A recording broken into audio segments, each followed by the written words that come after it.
Actually মানে ভালো লাগার কোনো ভাষা থাকে না।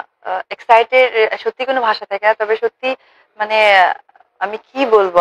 সত্যি এটা ভীষণভাবে এক্সাইটেড লাগছে। আর আমি আশা করেছিলাম এরকম একটা কিছু হবে। কারণ আমি সবসময় বিশ্বাস করি উপরওয়ালাকে, সবসময় বিশ্বাস করি দর্শকদেরকে, আর সবসময় বিশ্বাস করি আমি নিজের কাজের প্রতি।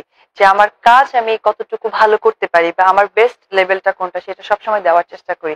তো আমার কাছে মনে হয় যে এই সব কিছু এক্সাইটেড পেছনে নিজের কনফিডেন্স লেভেলটা খুব জরুরি। তো এই সিনেমাটা কিন্তু আমরা ভীষণ তোড়জোড় করে কাজ করা হয়েছে। তারপরে আমরা যেটা করেছি যে অনেক সকাল সকালে গিয়ে কাজ করতে হয়েছে। এমন আছে যে আমরা 8টার দিকে উঠেও শুটিং স্টার্ট করেছি। এই সিনেমাটার মধ্যে যেটা ছিল মানে যাকে বলে কি ভালো কমেডি, রোমান্টিক, অ্যাকশন সবকিছু আছে এই সিনেমাতে। মানে একটা এন্টারটেইনিং মুভি। অ্যাকচুয়ালি আমার কাছে সবসময় মনে হয় যে সিনেমা দ্যাট মিনস তিনটা ভাষা, সেটা হচ্ছে এন্টারটেন, এন্টারটেন, এন্টারটেন। তো আমার কাছে মনে হয় যে এই মুভিতে ফুল এন্টারটেনমেন্ট মুভি। আসলে কনভার্ট করার জন্য ওই বন্ধুত্বটা খুব বেশি ইম্পর্টেন্ট। আসলে আম, মানে একজন আরেকজনের সাথে একটা ভালো বন্ধুত্ব, একটা ভালো জানাশোনা, দেন বিষয়টা কনভার্ট করতে অনেক ইজি হয়। চরিত্রটা আসলে ছবিটাই টোটাল সিনেমাটাই খুব মজার একটি সিনেমা, ফুললি একটা এন্টারটেইনিং একটা মুভি। আবার সেখানে সুন্দর সুন্দর ঢাকায়, যেহেতু আমার চরিত্রটি হচ্ছে ঢাকায়া, আহ, পুরান ঢাকার একটা ক্যারেক্টার প্লে করেছি আমি। তো আমি এবং আমার পরিবারের মুখে যে সংলাপগুলো এসেছে অসাধারণ, যে মানুষ খুব খুব আনন্দিত হবে। এবং এই সংলাপগুলি আপনাকে কতটুকু আনন্দিত করেছে, তাহলে বুঝবো আমরা কতটুকু আনন্দ পাবো। ভীষণ, আমি তো আনন্দ পেয়েছি। এবার দর্শক, যারা নারী দর্শক আছে, তারা তো ভীষণ ভাবে আনন্দিত হবে। সাকিবের যারা ফ্যান, তারা মনে হয় আরো বেশি বেশি বেশি বেশি ফ্যান হয়ে যাবে। এবং শুটিং যখন আমরা করতাম তখন কিন্তু আমরা খুব মানে এক্সাইটেড থাকতাম। খুব দেখা যাচ্ছে অ্যাক্টিং অনেকবার হচ্ছে, হাসাহাসি হচ্ছে, কেউ শর্টই দিতে পারছে না। কারণ কি ঢাকায় ভাষাগুলো আমরা কেউই ওইভাবে ইউজ টু না। তো মানে চরিত্রের প্রয়োজনে আমাদেরকে ব্যবহার করতে হয়। অপু যে কয়েকটা জায়গায় ঢাকাইয়া যে সংলাপগুলো দিয়েছে অসাধারণ। এগুলির জন্য কি আপনাদের বাড়তি প্রস্তুতি নিতে হয়েছে? কিছুটা তো নিতেই হয়, না হলে তো এইভাবে সাবলীল ভাবে অভিনয় করাটা তো যায় না। কিছুটা তো বিশেষ করে ভাষার ক্ষেত্রে ভাষা সবসময় অনেক বেশি ভাষা। ইভেন আমরা যে ক্যারেক্টার, যেমন সাকিব যেটা প্লে করেছে ঢাকাইয়া ভাষা, এর জন্য কিন্তু সাকিবকে 10 দিন ঢাকায়, মানে আমাদের পুরান ঢাকায় মানে দুবার গিয়েছিল খাবার খেতে, ঘুরতে, বিকজ ওদের লাইফস্টাইলটা কি রকম। আমার পুরান ঢাকায় অনেক ফ্রেন্ড আছে, আমার বন্ধুরা থাকে।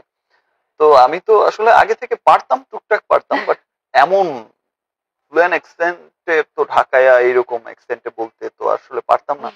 তো আমি চেষ্টা করেছি আমার ফ্রেন্ডদের কাছ থেকে আসলে ওইভাবে, যার কারণে ওখানে কিন্তু আমাদেরকে যেতে হয়েছে, তারপরে দেখতে হয়েছে তাদের লাইফস্টাইল কেমন, তারা অনেক গোল্ডের জিনিস পছন্দ করে। ঢাকায়া কয়েকজন লোক শুটিং এ কিন্তু অল টাইম হচ্ছে প্রেজেন্ট থাকে, অল টাইম প্রেজেন্ট থাকতো, যে উচ্চারণটা কেমন হচ্ছে, ভাই হচ্ছে না ভাই, একটু এইভাবে বলতে হবে বা এইভাবে বলতে হবে। সুপার। যখনই ছবি মুক্তি পায়, বিশেষ করে শাকিব খানের সঙ্গে যখন মুক্তি পায় ছবি, তখন বাড়তি কোনো উৎসাহ বোধ করেন কিনা? যেহেতু শাকিব খানের সঙ্গে আমার ছবি জন্য দর্শকরা অপেক্ষা করে থাকে, ফলে এটা একটা ভিন্ন কিছু হবে, মানুষ মজা পাবে, আনন্দ।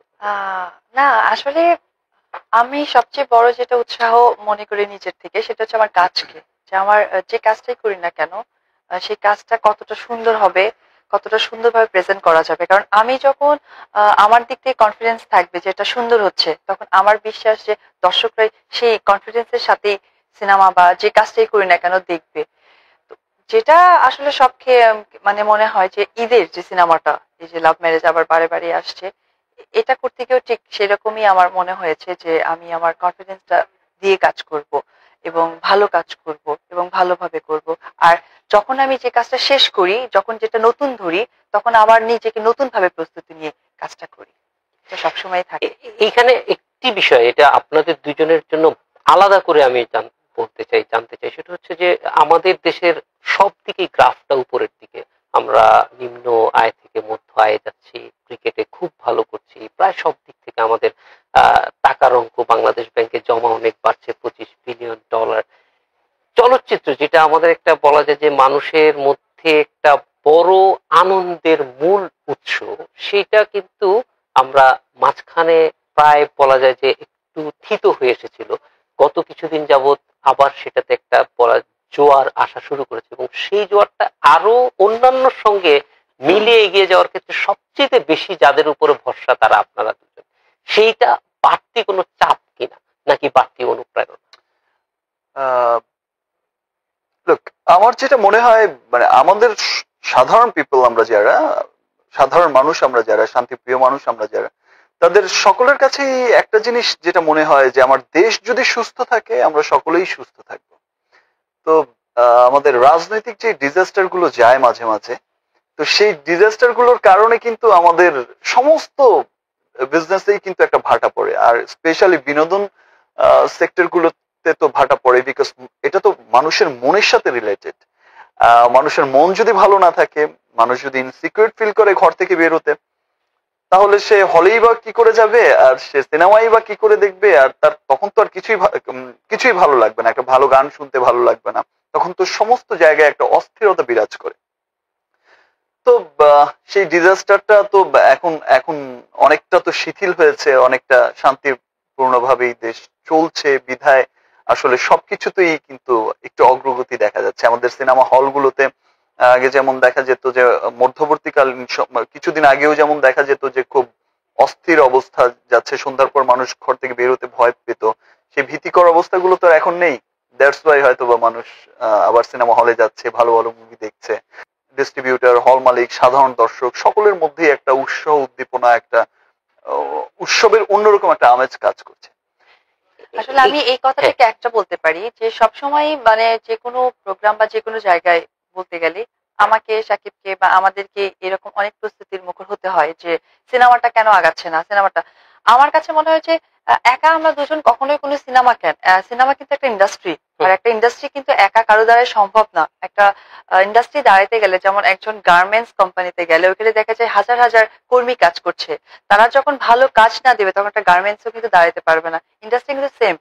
তো আমার কাছে মনে হয় যে শুধু আমার আর সাকিবের উপর এই কথাটা না করে আমাদের যেমন মানে চলচ্চিত্রের ব্যক্তিত্ব যারা আছেন বিভিন্ন সেক্টর থেকে, সেটা হতে পারে আমাদের শিল্পী থেকে, হতে পারে কলা কৌশলী থেকে, যেখানে থেকে হোক, তারা যদি আমাদের সঙ্গে সহযোগিতা করে এক হয়ে যদি কাজগুলো করে তাহলে আমার মনে হয় ভালো। এখন আমি আর সাকিব চাচ্ছি একটা ভালো সিনেমা বানানোর জন্য, সেই সিনেমাটা হয়তো শুটিং হবে আমেরিকা, লন্ডন, এই সেই, কিন্তু একজন প্রযোজক সেটা এফোর্ড করতে পারছেন না, কারণ সে ভালো সিনেমা হল পাচ্ছেন না। হলে যখন সিনেমাগুলো যাবে না, যখন টাকা লগ্নি করছেন, টাকাগুলো ব্যাক করবে না, তখন কিন্তু পরবর্তী সময় সে আর বানাবে না। তো এই সিনেমা হলে লোকজনকে আগে ফার্স্টে যেতে হবে, তারপরে আমাদেরকে সচেতন হতে হবে। সিনেমা হল এখন হচ্ছে, যেটা খুব আশাবাদী আমরা। তো এই হওয়াটাকে খুব দ্রুত হওয়া উচিত, এবং সিনেমা হলগুলো যত সুন্দরভাবে হচ্ছে আমার মনে হয় যে এই সৌন্দর্যকে আরো সৌন্দর্য করে যদি করে তাহলে ভালো।